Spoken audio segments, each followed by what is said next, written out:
디모데전서 3장 1절에서 7절 말씀을 교독하겠습니다. 하나님의 말씀입니다. 미쁘다 이 말이여 곧 사람이 감독의 직분을 얻으려 함은 선한 일을 사모하는 것이라 함이로다. 그러므로 감독은 책망할 것이 없으며 한 아내의 남편이 되며 절제하며 신중하며 단정하며 나그네를 대접하며 가르치기를 잘하며 술을 즐기지 아니하며 구타하지 아니하며 오직 관용하며 다투지 아니하며 돈을 사랑하지 아니하며 자기 집을 잘 다스려 자녀들로 모든 공손함으로 복종하게 하는 자라야 할지며 사람이 자기 집을 다스릴 줄 알지 못하면 어찌 하나님의 교회를 돌보리요. 새로 입교한 자도 말지니 교만하여져서 마귀를 정죄하는 그 정죄에 빠질까 함이요. 함께 읽습니다. 또한 외인에게서도 선한 증거를 얻는 자라야 할지니 비방과 비방과 마귀의 올무에 빠질까 염려하라. 아멘. 자, 디모데전서 우리가 월요일부터 1장, 2장을 보았습니다. 디모데전서를 읽을 때 관점, 아버지가 아들에게, 즉 부모가 사랑하는 자식에게라는 관점으로 이 말씀을 읽으면 우리의 깨달음이 훨씬 풍성해질 것이다. 특별히 아버지가 유서를 쓴다라는 마음으로 보자 그랬습니다. 영적인 아들인 디모데에게 무엇을 우리가 자녀를 위해서 세 가지를 기도하자. 은혜와 긍휼과 평강, 요 세 가지 우리가 그래서 그날 자녀들을 위해서 함께 기도했습니다. 둘째 날 화요일 그래도 사랑해야 한다라고 말씀드렸죠.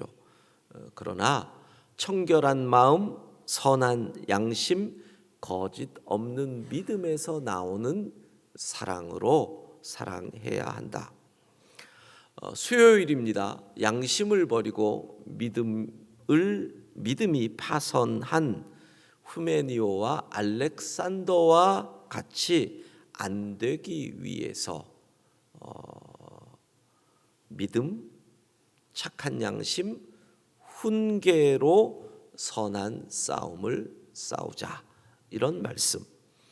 목요일 사도는 기도가 제일 중요하다. 그러면서 마치 기도의 종류처럼 간구, 긴박한 사항을 개인과 공동체에 하나님께 그 필요를 아뢰는 것, 간구, 그리고 도고, 이웃을 위하여, 타인을 위하여 기도하는 도고, 감사, 어떤 상황에도 하나님께 감사하는 그 기도를 잊지 마라. 그런데 모든 사람을 위하여 기도해라. 모든 사람이 누구일까? 우리의 모든 사람이 누구일까? 아직 믿지 않는 사람. 내 주변에서 아직 예수 그리스도를 믿지 않는 사람이 우리에게 해당되는 모든 사람이다. 그래서 그날 우리가 전도의 대상자들의 이름을 부르며 기도했고, 동시에 우리를 대신하여 모든 사람에게 나아간 교회 파송 선교사님들을 위해 함께 기도했습니다. 어제 남자는 손을 들고 기도하라. 이 손, 분노와 다툼이 있을 때 무기로 사용될 수 있는 이 손을 거룩한 손으로, 기도의 손으로, 그래서 화날 때 기도하는 습관이 들도록 우리를 훈련하자. 여자들 일반적으로 외모의 아름다움을 중요시하는 그러한 여자들에게 어떻게 선행으로 꾸며라.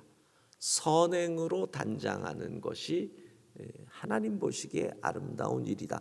그러면서 제가 어제 다이애나 스펜서 왕세자 빈의 이야기를 했는데 나중에 다시 자료를 찾아보니까 이혼을 앞두고 사고가 난 게 아니라 이미 이혼을 그 전해에 했더라고요. 그 부분을 제가 다시 정정을 합니다.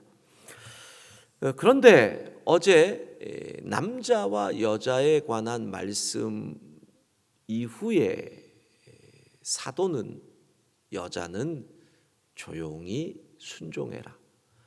여자가 가르치는 것을 허락하지 않는다라고 했습니다.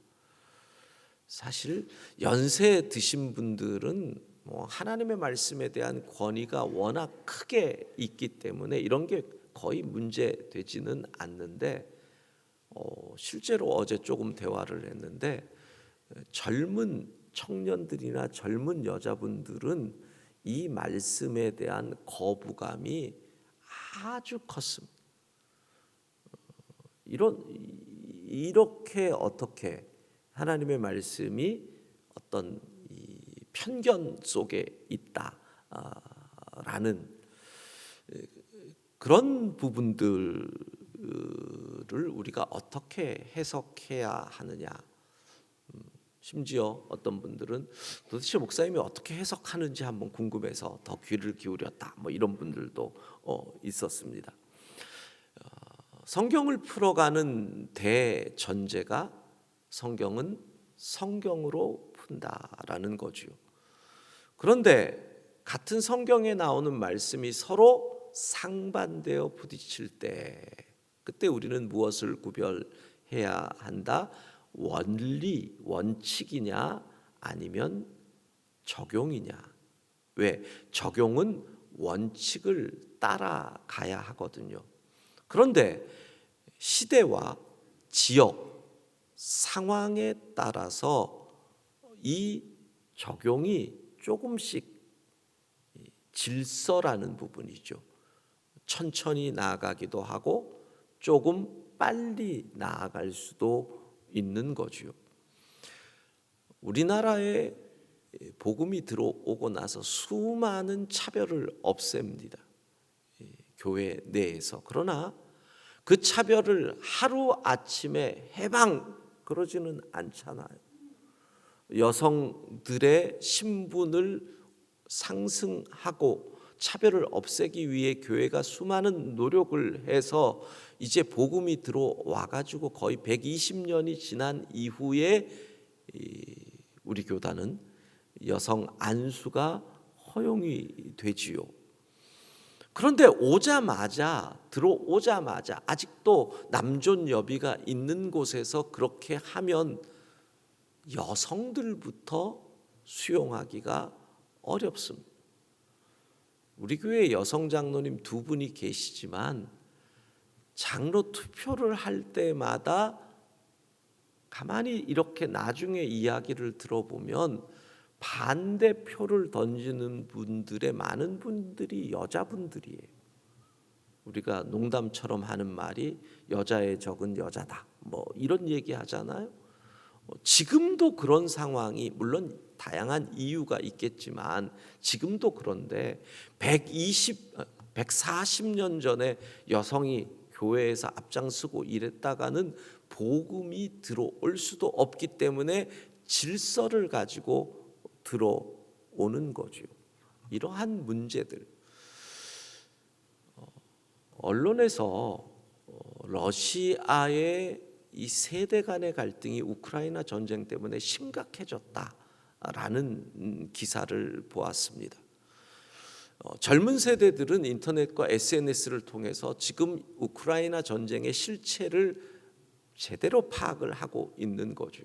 근데 부모님 세대들은 이런 인터넷이나 SNS가 익숙하지도 않고 차단되어 있는 걸 돌아갈 수 있는 기술도 없고 그러니까 이미 정부의 도구가 되어 있는 국영방송이나 이런 것으로 끊임없이 듣는 겁니다.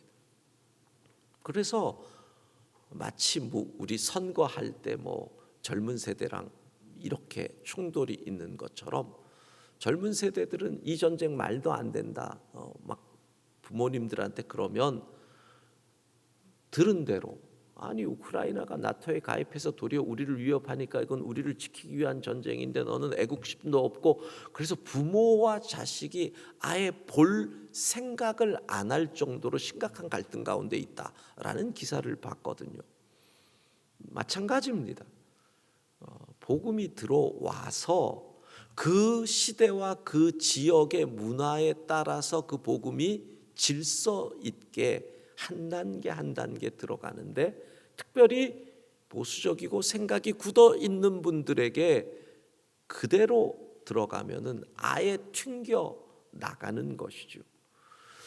그런 상황 속에서 자 2000년 전이라고 하는 시대 에베소라고 하는 문화 속에서 일어난 남자와 여자의 이 갈등 속에서 사도는 여자가 조용히 해야 할 적용을 알려주는 거죠. 그 이유를 설명을 합니다. 그 이유가 뭐다? 아담이 먼저 있었다. 선제. 그런데 하와가 먼저 죄를 지었다. 이 질서를 잊지 마라. 그러나 거기서 끝나지 않습니다. 원리를 이야기합니다. 그 원리가 15절이죠. 해산을 통하여 구원을 얻으리라. 해산은 출산의 고통은 여자가 지은 죄에 따른 심판입니다. 성경에 따르면. 그러니까 너희가 해산을 한다는 것은 바로 죄의 대가를 치르는 게 되는 거죠. 그런데 지금은 상황이 바뀐 겁니다. 자, 상황이 바뀐 모습 가운데 하나가 뭐예요? 남자는 노동을 합니다. 죄의 심판으로. 근데 요즘 그런 맞벌이 부부는 뭡니까? 여성들이 일하고 있는 이 시대 속에서 여자들이 출산하는 것이 심판이다. 그럼 남자들은 일 안 하고 집에서 그냥 있는 분들, 여자들이 일하는 분도 많은데 이러한 변화 속에서 원칙이 무엇이냐? 그래서 사도는 해산을 통한 구원을 얘기하는 거죠. 죄에 대한 심판으로 출산을 합니다. 그 출산이 계속되어 내려오던 가운데 한 여인이 전혀 죄와 상관없는 출산을 하게 되죠. 남자와 관계없이 성령으로 잉태하여 해산을 합니다. 그것이 무엇을 의미하는 걸까요? 죄의 고리가 그분을 통해서 이제 끊어졌다. 그것을 의미하는 거잖아요. 그 말은 여자는 조용하라, 가르침을 멈춰라. 이것은 시대적 적용이고 예수 그리스도를 통하여 해산을 통한 이 죄의 고리가, 심판의 고리가 끊어졌기 때문에, 거기서 구원이 이루어졌기 때문에 이제는 차별 없는 그리스도 안에서의 하나됨이 교회에서 이루어져야 한다. 그러나 그 시대와 문화, 지역, 그거에 따라서 질서 있게 이 원리를, 복음을 잘 전할 수 있도록 급하지 않게 혁명을 일으키지 말고 개혁해 나가면서 하나하나 해 나가면 된다. 이렇게 해석을 합니다. 그러면서 사도는 이제 직분에 관해서 이야기를 하는 겁니다. 교회 내에서 정말 중요한 게 뭔가요? 우리가 목회를 시작할 때 선배들이 이거 두 가지 잘하면 목회는 별 문제 없다.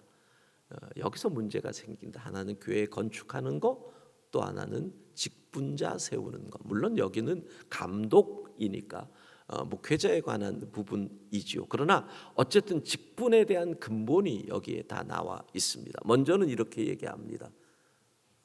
디모데야, 교회 내에서 직분을 사모하게 만들어야 된다. 여러분, 직분은 사모해야 됩니다. 왜? 선한 일이거든요. 원어로 보면 명예로운 일이라고 나와 있습니다. 장로가 된다, 목사가 된다, 권사가 된다, 안수집사가 된다. 이걸 사모해야 됩니다. 그리고 이것은 선한 일입니다. 특별히 그 시대적 상황 속에서 봐야 됩니다. 직분을 맡는다, 특별히 감독이 된다라는 것은 교회를, 성도를 지켜야 한다는 엄청난, 지금과 다른, 왜요? 유대인으로부터의, 동족으로부터의 공격, 외부 로마인으로부터의 핍박, 내외의 압력과 핍박이 있는 가운데서 내가 직분을 맡는다는 것은 교회와 성도를 지킨다라는 엄청난 희생을 요구하는 일이죠. 누가 장로 되려고 하겠습니까? 누가 목사 되려고 하겠습니까? 되는 순간 사자밥이 될 확률이 높은데, 그러기 때문에 아마 요즘도 그런 것들 있을 거예요. 예전에는 안 그랬는데 어느 교회가 건축한다 그러면 그 교회로 안 간다죠. 헌금 부담이 생긴다고. 요즘은 또 책임 안 지려고 그러잖아요. 책임 안 지려고 그러잖아요. 그러니까 직분을 사모하도록 해야 된다라는 의미로 사모하는 것이다 라고 얘기를 합니다. 그러면 이 직분에 있어서 어떠해야 한다라고 하는 부분들을 여러분들이 하나하나 읽어보십시오. 직분을 맡으려면 뭐 책망할 것이 없으며 하나님의 남편이 되며 절제하며 이런 것들을 잘 보십시오. 그런데 여기서 정리하면 이렇게 됩니다. 교회에서 직분을 맡을 사람은 한마디로 신뢰할 만한 사람이어야 한다. 저는 그렇게 정리를 하겠습니다. 도대체 신뢰는 어떻게 받을 수 있느냐? 신뢰는 두 가지가 합쳐지면 신뢰가 오게 되어 있습니다. 하나는 지속성입니다. 지속성이라고 하는 것은 뭐죠? 시간이죠. 다시 말하면 꾸준함입니다. 10년을 꾸준하게 변함 없이 충성한다. 그러면 신뢰할 수 있는 50%는 먹는 겁니다. 그 지속성이라는 말에 인격이 들어가는 거고요, 성품이 들어가는 겁니다. 인내할 수 있어야 꾸준하거든요. 그렇기 때문에 6절에 보면 새로 입교한 자도 말지니, 왜? 10년을 지켜봐야 되거든요. 그러니까 꾸준한 사람, 변함 없는 사람, 어려워도 힘들어도 변함 없는 사람, 그러니까 인격과 정직함. 여러분, 정직하지 않으면 오래 못 갑니다. 그러니까 정직함, 인내, 가정도 그래서 들어가는 겁니다. 여러분, 가정에 문제가 생겨 보십시오. 10년 못 갑니다. 20년 못 갑니다.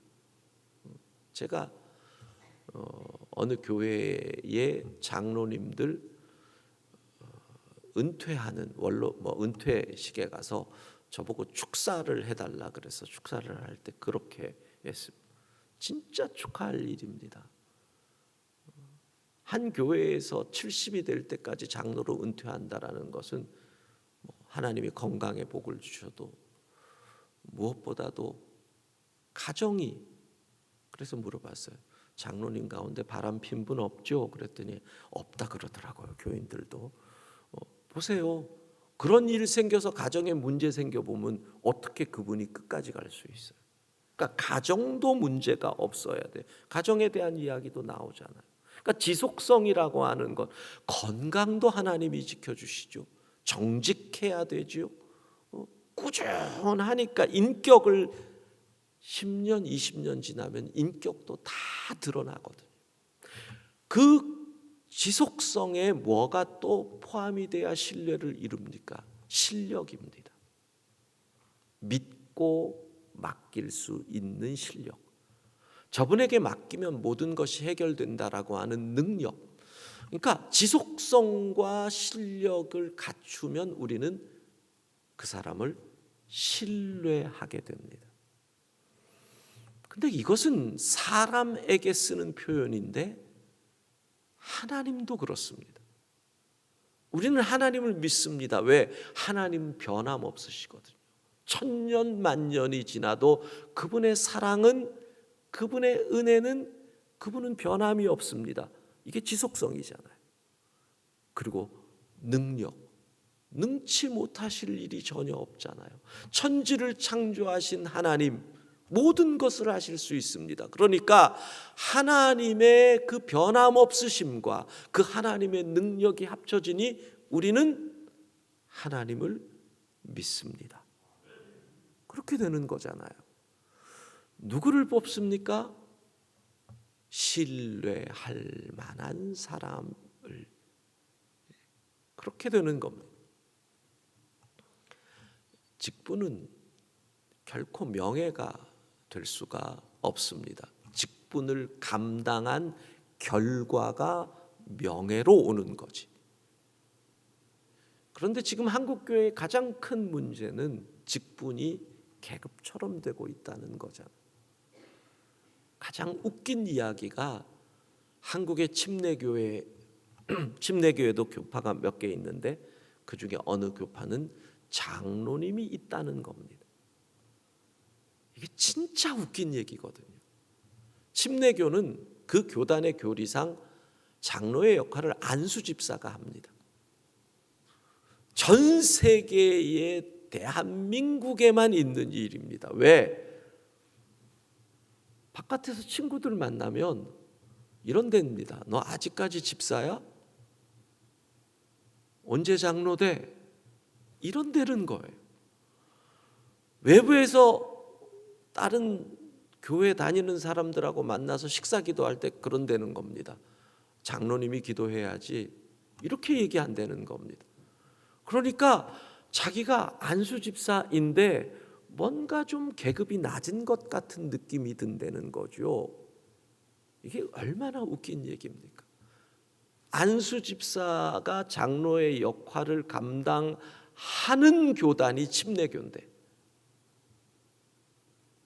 직분을 어떻게 생각하는지가 너무 보이는 웃긴 예 아니겠습니까? 우리가 이 직분을 감당하면 주께서 생명의 면류관을 주시는 거고, 그러면 그것이 우리에게 명예와 영광이 되는 거지, 명예를 누리기 위해서 이 직분을 감당하는 것은 결코 아니라는 겁니다. 여러분의 일생을 통해서 하나님에게도 신뢰를 얻고 성도들에게도 신뢰를 얻는 명예로운 삶이 되기를 소망합니다.